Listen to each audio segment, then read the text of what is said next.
Саламатсыздарбы? Эфирде BBC Кыргыз кызматынын сапар телекөрсөтүүсү. Бүгүнкү темабыз Кыргызстан адам өлүмүнө алып келген жол кырсыктарынын саны боюнча дүйнөдөгү эң алдыңкы орундардын биринде турат экен.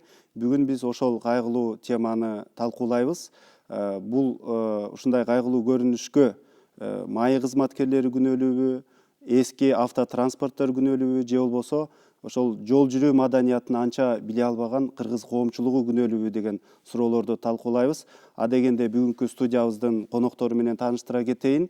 Жол коопсуздугунун маселелерин иликтеген Ак жол аттуу коомдук бирикменин башчысы Касымбек Райымкулов жана коопсуздук маселелери боюнча эксперт Токтогул Акчекеев. Кош келдиңиздер. Талкуубузду баштаардан мурда жол кырсыктарын кыскартуу маселен батышта Британияда дагы абдан чоң көйгөй катары көтөрүп атышыптыр. Мына ошол боюнча сюжетибиз бар эле, ошону көрүп анан талкуубузду уланталы. Көңүлгө катуу тийген бул тележарнаманын мааниси ачык айкын болуп турат. Өтө тез ылдамдыкта баратып, бирөөнүн өмүрүн кыйып алсаң, бул бүтүндөй өмүрүңө так салчу нерсе. Бул тасма Британияда айдоочуларды жайыраак айдоого чакырган $1,5 миллион жумшалган өнөктүктүн бир бөлүгү. Жыл сайын Британ жолдорунда 3000 адам каза табат. Алардын 1/4 бөлүгүнүн өлүмүнө унааны катуу айдап бараткандар себепкер болот. Чынында Британиядагы жол коопсуздугу дүйнө жүзү боюнча мыктылардан болуп эсептелет. Британиянын калкы 70 миллион чамалуу экенине жана анын жолдорунда унаалардын саны дээрлик көбүрөөк экенине карабастан, бул жерде жол кырсыгында көз жумгандардын саны, мисалы Кыргызстанга салыштырмалуу кыйла төмөн. Британ өкмөтү буга кантип жетишкен? Албетте, бул көп жылдык аракеттин натыйжасы. Бул аракеттер 1930 жылдары жолдо жүрүү ылдамдыгына киргизилген чектөөлөрдөн тартып, соңку кезде машина айдап баратканда мобилдик телефон менен сүйлөшүүгө тыюу салуу чараларын камтыйт. Жол кырсыгы качан, эмне үчүн болуп кеткенин так билүү абдан маанилүү. Бул жолдордун абалы, унаа дизайны жана эрежелерди жакшыртып туруу үчүн керек. Алдыга карай жылыш болгону менен көп учурда балдар жана улгайган кишилер жабыркап келет. Өкмөт эл жашаган аймактарда жана жолдун кызуу жерлеринде унаалардын жайыраак жүрүүсүн талап кылып келет. Айдоочулар тарабынан жол эрежелеринин так аткаруусуна жетишүү абдан маанилүү. Андыктан өлкө боюнча көптөгөн жолдордо ылдамдыкты көзөмөлдөп турган камералар орнотулган. Эгерде айдоочу өтө эле катуу баратса, ал сүрөткө тартылып калат да, ага штраф салынат. Эгерде кайталап кармалып калса, анда бул киши унаа айдоодон таптакыр четтетилет. Барган сайын жергиликтүү коомчулукта бул ишке кеңири тартылууда. Өз ыктыяры менен жардам берген кишилер радар аппараты менен унаалардын ылдамдыгын текшерип турушат.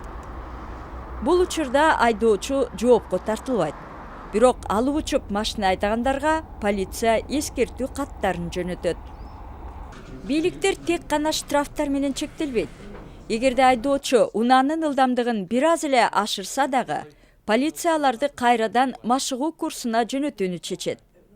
Бул ыкманын максаты айдоочунун тартибин оңдоп, анын жүрүм-турумун өзгөртүү. Айдоочуларды ылдам жүрүү, башкалардын өмүрүнө гана коркунуч келтирбестен, айдоочунун өзүнө да жакшылык алып келбесине ынандырышат. Жолдо жүрүү эрежелерин үйрөтүү атайын усулдар жана көргөзмө куралдардын жардамы менен мектепте башталат. Мындай иш-аракеттер аркылуу өкмөт келерки 10 жылдыкта жол кырсыгына байланыштуу өлүмдөрдүн санын 3/1, балдар жана өспүрүмдөрдүн өлүмүн 2 эсе кыскартууга үмүттөнөт. Бирок бул максатка жеткен күнү да машина тебелеп кеткен учурлар боло бермекчи. Андыктан ар бир айдоочу өзүнүн же башканын өмүрүн кыйып койбош үчүн колунан келген нерсени бүт жасашы абзел. Эми талкуубузду ушул маселенин Кыргызстандагы өңүтүнө буруу менен баштайлы. Мынакей коноктор сиздер айтсаңыздар, мына бир адегенде Касымбек Райымкулов сиз айтсаңыз, мурда маай кызматында да иштегенсиз. Анан кийин мына жогорудагы сюжетте айтылбадыбы, бул жөнөкөй атуулдар деле ошол ылдамдыкты маселен текшерүү боюнча тартылса болот экен да. Эми ошо кандай жолдору бар? Бул сюжетте айтылгандай мамлекеттик программа жөнүндө айтылбадыбы? мамлекеттик программадан бир канча миллиондогон доллар бөлүнүптүр. Ошо жол кырсыгынын алдын алуу, адамдардын өмүрүн сактап калуу боюнча айтылбадыбы? Биз ошол жактан баштаган соң болот. Анткени дегенде Кыргызстанда жолдо жүрүү кыймылынын мыйзамы бар. Ошол мыйзамдын негизинде мамлекеттик өкмөттүн алдында комиссия бар. Жол коопсуздугун камсыз кылуу боюнча комиссия бар. Бул комиссия азыркы күндөрү иштебей турат да. Демек бизде мамлекеттик программа жок. Жол кырсыгынын алдын алуу, элдердин өмүрүн сактап калуу боюнча мамлекеттик программа жок десе деп айтсак болот. Бирок эми маи кызматында сиз өзүңүз да иштегенсиз. Мамлекеттик программа жок деп атасыз. Маселен, ошол учурда мамлекеттик программаны сиз өзүңүз киргизип койгон мүмкүнчүлүгүңүз бар эле. Бар болгон. Ошондо бирок эми ошол мамлекеттен бир нерсени күтө бербестен, коомчулукту ошентип Британиядагыдай тартып, ошол жол эрежелерин же болбосо жол коопсуздугун бир кандайдыр бир иретке келтирүү мүмкүнбү, Токтогул Акчекеев? Мына силердин көрсөтүп аткан сюжетиңерде Британия 30 жылдарда бул жол коопсуздугуна көңүл бура баштады деген сөздү айтылып отурат. Эгер биз тарыхый фактыларга кайрылсак, 30 жылдарда Британияда, Америкада машинелер көп чыгарыла баштаган, машина жыш боло баштаган. Экинчи жагынан Венада 32-жылы жол жүргүнчүлөрдүн биринчи эл аралык эрежеси кабыл алынган. Ошол эреже мамлекеттерди эки мындайча айтканда көрүнүшкө алып келген. Бирөө оң тарап менен жүргөн мамлекеттер, экинчи сол тарап менен жүргөн мамлекеттер. Ошол эле маалда жол эрежеси бекитилген. Мына мисалга азыркы бизде иштеп аткан жол эрежеси бул Бириккен Улуттар Уюмунун конвенциясы менен бекитилет. Ошондуктан мунун баары тең дүйнөлүк деңгээлдеги коопсуздук маселени камтыган жана талап коюлган, ошо мүчөлүккө өткөн мамлекеттерге талап коюлган, мындайча айтканда эл аралык эреже мыйзам десек болот. Эмне үчүн биз эл аралык мыйзамды бузабыз? Анткени биз деген оң тараптуу жүргөн жолдобуз да. А булар болсо аны Сиздин ошондуктан эмне чудинов эмне деген сөздү айтты. Кое туруңуз, азыр эмне маселе көтөрөрүңүздү түшүндүк. Мынакей Касымбек Райымкулов, сиз айтсаңыз, сиз ошол иштеп турганда, ошол жанагы оң рулдуу машинелердин баардыгы ошол учурда кире баштаган да, азырга чейин кирип атат. Анан ошол оң рулдуу, жөнөкөй эле оң рулдуу машинени Кыргызстанга кой берип, жанагындай дүйнөлүк стандарттарды сактабастан, ошол башында эле ушул иш тескери кеткен деген пикир бышып жетилип келатат. Сиз ушуга макулсузбу? Бул туура, бул ошол мен иштеп турганда эле кирип баштаган, азыр эгегейс көп кирип калды. Бирок муну тыюу салынбагандан кийин оң рулдуулар азыр айдап жүргөн айдоочулар ал менчик кирди. Мурда тыюу салынбаган, азыр эми тыюу салыш бир гана нерсе бар, азыр киргенге тыюу салыш керек да. Эгерде мамлекеттик бир программа же мыйзам чыга турган болчу болсо, анда киргенге тыюу салыш керек. Ушу Кыргызстанда ушул жол кырсыктарынан жылына канча адам өлүп атканы сизге маалыматыңыз барбы? Менде Союз убагынан бери маалымат бар. Бизде жана Британияда 3000 адам өлүп атат деп атпайбы? 3000 тегереги деп атпайбы? Ал жерде 70 миллион адам болсо 3000, бизде 5 миллион адамда 1000ден ашык 1,5 киши каза болуп атпайбы? Бизде эбегейс көп каза болгондордун саны. Анан жанагы оң рулдуулар жөнүндө 2007-жылы бир мыйзам чыккан. Ошол буларды тыюу салуу боюнча мыйзам чыккан. 2008-жылы ошол мыйзамды кайра токтотуп койгон. Жогорку кеңештен чыккан мыйзам бул. Тыюу салган, биринчи кайра тыюу салган мыйзамды кайра токтотуп койгон. Ошентип азыр оң рулдуулар иштеп атат. Бирок оң рулдуулардын азыр тыюу салып такыр айдатпай коюшка мүмкүн эмес. Анткени алар көп адамдардын укуктары бузулат.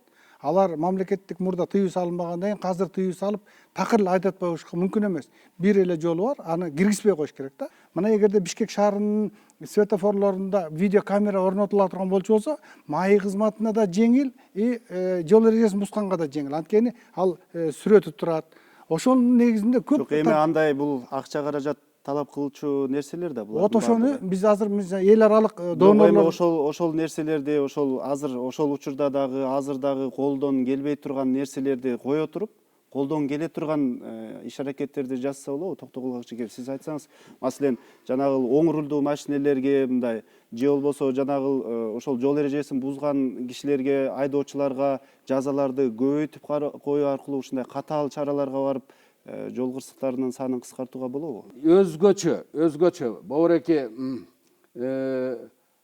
жанакы жеке пассажир жүргүнчүлөр ташыган бусиктер айылдан келген ошо бусиктердин баарын тең гаиде болобу же болбосо боорекинде коомчулуктагы өзүнчө мындай коомчулук болобу, ошолордон шаарда иштегенге үйрөтүш керек. Маселен, сиз жанагы мамлекеттик программа деп бир чоң нерселерди айтып атасыз да, бирок ушул өзүңүз маай кызматын жетектеп турган кезде жөн эле ошол жазаларды ошол учурунда көтөрүп койсо, балким ошол учурдан баштап эле азырга чейин жол кырсыктары азаят беле деген дагы ой пайда болуп атат да. Жок, бул жазаларды мезгил менен көтөрүү болуп атат. Биздин убакта, менин убагымда да болгон. Мен иштеп кеткенден кийин да болгон. Мына жакында эле болбодубу? Мына 2008-жылда жазалар көтөрүлбөдүбү? Азыр деле көтөрүлүү болуп атат. Бул туура, жаза көтөрүлүш керек. Анткени биздин мамлекеттин колдонуп аткан айдоочуларга же жөө адамдарга колдонуп аткан жазалардын өлчөмү башка мамлекеттерге салыштырмалуу өтө эле төмөн болуп эсептелет. Мына ошо Болотбек Барбиев жол коопсуздугу боюнча башкы башкармалыктын начальниги жарыялаптыр. Мына былтыр ошол кескин көтөрбөдү беле жазаларды. Ошондон кийин 6% жогору жанагы адам өлүмүнө алып келген жол кырсыктары азайыптыр да. Ошондой эле жол кырсыктарынын саны да бир аз азая түшүптүр. Эми ушул тажрыйбаны мындан ары улантып, бул жылы дагы кескин көтөрсөк деген бир ой болуп атыптыр да. Ошого кошуласызбы? Туура, ал бир гана жагы. Ал жанагы айыппулдарды көтөрүп коюу менен ал азайды, 6% азайды деген бир чети ага ишенсе да болот, а экинчи чети ишенбесе да болот. Бул 6%, 10%дын өйдө ягында бул мисалы 10 жыл, 20 жылдык менде анализдер бар. Ошол 6%, 5% өйдө төмөн боло берет бул. Бул естественный эле боло берет. Маегибизди ушул жерден токтото турсак, мынакей BBC жөнөкөй кыргызстандыктардан дагы жол кырсыктарын кыскартуу үчүн эмне кылыш керек, ушул жол кырсыктарынын көп болуп жатышына эмне себеп болуп жатат деген соолду узаткан. Жолдордун баары тең, түндүк түштүк бардык эле жерлер ушул тоо менен жүргөн үчүн, суу тиякпай атат, ошон үчүн мындай жолдордун катаалдыгына жараша көп болот деп ойлойбуз. Анткени жаз болот, күрткү болот, кар түшөт дегендей, жолдор скользкий болот, баягы тайгак болот дегендей кыштын күнүндө. Экинчиден, бул шаардын ичинде болсо өзүңүздөр билесиздер, биздин Бишкек бөлөк шаарга салыштырмалуу кичинекей эле шаар, анан көчөлөрү аябай кичинекей, мына көрүп турасыздар. Машина көчөлөрү кичинекей болгону менен машиналар аябай көп. Көбүнчө жол правилаларын сактабагандан болуп атат, анан жолубуздан начар негизи. Көбүнчө ямалардан качып, мындай машинаны сактап неме кылганда да ошондо жолдун эрежесинен чыгып кетип атат да. Пробка болгондон, движение көп болгондуктан болсо керек. Биздин шаардын жолдорун көрүп атасыздар, машина көбөйгөн, мурункудан аябай эле көп болбодубу? Ошон үчүн деп ойлойм мен. Чоңдордун балары жаш, анан кийин 17-16 жашында эле машинаны алып качуу эле жол кырсыктарга ошондон учурат көбүнчөсү. Правила боюнча эмне бар эле корочкасы барлар, корочкасын көрсөтүп коет, правиланы карабайт ушундай. Ошо карапайым кишилер правиланы нарушать этпеген стараться этет. Айла жок. Правилага неметпесе деле гаилер ошого деле асылып атпайбы бизге. Карапайым кишилер. Жол кырсыктары боюнча эле көбүнчөсү ошо чоңдордун балдары, анан ушу жанагы гос немеде иштегендер, ошолордун баары эле нарушать этип атат, бузуп атат. Биздин балдар Москваларда бир жактарда иштеп келип, акчаны таап келип эле, правиларды сатып алып эле, анан кийин машинаны сатып алып көчөдө эле жүрүп атышпайбы? Учуп күйүп эле. Азыр машинага түшкөндөн деле коркосуң. Biz Европанын бүт баарын тазалап бердик да. Болгон свалкасын баарын тазалап бердик. Свалкасын тазалап туруп, азыр эми европалыктар бүт баары жаңы 2005-ci, даже 2008-ci жылдардан берки машиналарды тээп жүрөт, жапжаңы машиналарды. Мына 2010-ci жылкыларды. А бизде азыр мына 85, 82, 83-ci жылкы эски машиналар мына дагы эле жүрөт, мына могу жердегилер. Талкуубузду уланталы, мынакей жогоруда себептеринин баардыгы айтылды. Жанагы сиз жогоруда айттыңыздар, мамлекеттик программа керек дедиңиздер, ошондой эле жазаны жогорулатыш керек, көп нерселер айтылды. Бирок ушул жерден дагы бир маселе бар да, ушул коомчулук өзү деле ушул айдоо маданияты, жол жүрүү маданиятын жогорулатса болобу өзү? Маселен, жана айтып атпайбы, жаш балдар эле машинаны айдап чыгат же сатып алат. Ошого ата-энелери, чоңдору же болбосо коомчулук ошого көңүл бурса болобу? Эми бул жерде бул биздин сюжетте көрсөтүлүп аткандар булар жөнөкөй айдоочулар же жөө адамдар айтылып атат да. А мамлекеттик кызматта, маи кызматында анализ бар. Кайсы себептен жол кырсыгы көп болуп атат? кайсыл учурда көп болуп атат, ким жол эрежесин бузуудан көп болуп атат деген анализ бар да. Биз ошого таянышыбыз керек да. Көбүнчөчү да булар аз эле жанагы чоңдордун балдары айдап жүрөт же жанагы жолдун кумундай дегенчи булардыкы бир единичный случай деп койсок болот да. Ал эми 70% жол кырсыгынын 70% же андан көбү жол эрежесин айдоочулардын бузуусулардан көп болот. Анын 70%дан көбү өтө катуу ылдамдыкта болгондон болот да. Көбүнчө ушул убактан болот. Демек, биз айдоочуларга көбүрөөк көңүл бурушубуз керек да. Айдоочулардын жол эрежесин бузууга. Анан кийин жанагы сиздер айтып аткан сюжетте айтылган жанагы майда чүйдаларды, аларды ойго алышыбыз керек. Негизи чын-чынына келгенде айдоочулардын көбүнчө адамдын да каза болушу көбүнчө машина айдауду тебелеп кеткенден, коюп кеткенден көп болот да. Жол жүрүү маданиятына ошол балдарды жаш муунду тарбиялоо дагы Албетте. таасир бериши ыктымал. Маселен мынакей, мен азыр бир нерсени силерге көрсөтөйүн. Эртең менен үйдөн келатып, уулумдун оюнчуктары бул. Ошону үйдөн чыгып баратып көрүп калдым да. Анан азыр ошо кичинекей балдардын көбү эле ушундай габариттүү унааларды ойношот экен да. Жанагы Советтер Союзу учурунда деп атпайсыздарбы? Ошол учурда дагы балдарга жана курал жарак менен ойногонго ошондойго бир тыюу бар болчу. Коомчулуктун ичинде моралдык жактан тыюу, кой согушпайлы деген мааниде да. Эми азыр болсо бул биздин негизги согуш жолдо болуп атат. Жол кырсыктар болуп атат. Мындай ушу кичинекей балдарыбызга ушундай чоң габариттүү унааларды кичинекейинен берип, чоңойгондо аны ошондой унааларды алып берип, өзүбүз үйрөтүп аткан жокпузбу? Токтобул Качыкеев. Оюңуз туура. Эгерде мына барып көрсөңөр Бобуреке, жанагы тилик эме көрсөтүп атпайбы? Компьютердин оюн берген жерлерге барсаңар, интернет кафелерге барсаңар. Ошол жерде жаш балдардын баары тең мына ошол оюндун баарын ойнойт. Көпчүлүгү мына машина гонкасында ойношот. Бирок ал пайдалуу оюн. Алар жол эрежесин ошол жерден үйрөнүп атышат. Бирок андай акчалуу балдар аз да. Айылдык, элеттик балдар аны көрбөй атат да. Мен айтар элем, бул жеке эле шоопурдан да эмес. Шоопурдун качествосуна начардык экенине мен макулмун. Анткени сатып алып эле машина айдап жүрөт. Эми болуп тур, эми мисалга ат башы, нарын тиякта айдаса болот. Ал жерде светофор жок, жалгыз жол, эч кандай коркунуч жок, эл дагы аз. Бул жерде өтө кыйын болуп атат да. Ошондуктан жанакы экинчи жагынан шаарда бүгүнкү күндө жолдун стандарты технический стандартка тең келбейт бүгүнкү күндө.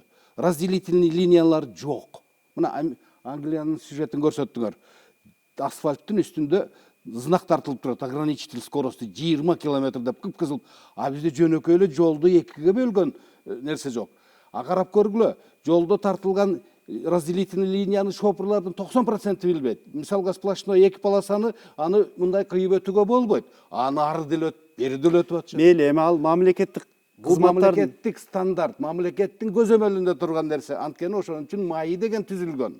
Бирок ошол жанагы биз айтып аткан нерсе тарбияда дагы болуп аткан жокпу? Туура, тарбия. Мына Казыбек Райымкулов айтсаңыз, мынакей Бишкек Ош жолунда каттаган кишилер, пассажирлер, кары картаң болобу, баары эле ылдам айдап алам дейт да, айдоочуларды көбүнчө ошондой, туурабы? Жок. Анан кийин маселен кыргыз коомчулугунда деле көп мен деле байкап жүрөм. Ай балам, ылдамыраак айдачы, таш бакадай болбой деп көбүнчө ошондой бир тарбиялык жагы ошондой кетип атат да. Биз тарбиялык жагынан кетип калып аткан жокпузбу? Жок, андайлар азыраак болот. Мен өзүм деле көп Бишкек Ош жолунда пассажир болуп деле көп каттайм. Мен Таласка көп барам, пассажир болуп көп барам, бирок ал убактар айдоочулардын өздөрүнүн көбүнчө болот. Анткени алар эртерээк жетиш керек. Эртерээк Таласка барып кайра келип калгандар да бар. Ошондой эле Нарынга барып кайра келип калгандар бар. Булар эмне? Бул азыр акча табыш керек да.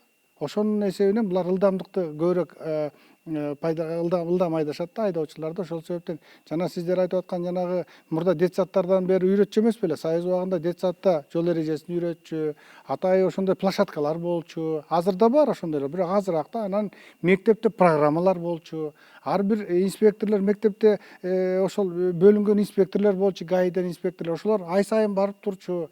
Азыр деле бар, бирок кичине жетпегендик болуп алышы мүмкүн. Азыр деле ошол баягы Союздан улантып келатат, бирок жанагы коомчулуктарды боюнча иштөө бул коомчулуктун иши болуп атат да. Коомчулуктун иши менен жол кырсыгын алдын алуу мындай аябаганда өзгөрүп кетет дегенде мен ага ойго кошула албайм. коомчулук өз аракетин кыла берет. А коомчулук деген каражаты жок го. мынакей жакында эле ошо Казакстандын президенти Алматыда мындай бир эреже киргизди да, жанагы хаммерлер барго, габариттүү унаалар, ошолор менен Алматынын көчөлөрүндө жүрбөгүлө деген эреже чыгарды. Бишкектин көчөлөрүн карасак, хаммер да бар, спортивдик унаалар дагы бар, ошондой эле башка ири унаалар көп жүрөт да. Ушулар коркунучтуу эмеспи? Биз элди тарбиялашыбыз керекпи? Ошол кичирээк, ошол жанагы кырсыкка азыраак алып келчү, же болбосо ошондой азыраак зыян алып келчү унааларды айдагыла, экономдуураак унааларды айдагыла деп мындай өкмөт жактан же коомчулук өзү бир тарбиялаш керекпи өзүн өзү? Ал деген анализге келип таянат да. Дагы деле авария ошол оор машиналар, чоң машиналар авария көп кылып атса, ошолордон коркунуч көп болуп атса, анан ошону алдын алыш керек да. Жана оң рулдуулардан авария көп болду деп, мына менин коллегам айтып кетти да, 100 машинанын 60 машина оң рулдуу болуп аттыр деп атыбы? Бул калп. Андай анализ жок. Ошол себептен бул да Танаев деле мындай жанагы Чүдинов деле мындай алып койгон да, оң рулдуулардан көп болуп атат деген азыр анализ мен ага каерден болбосо далилдеп бере алам.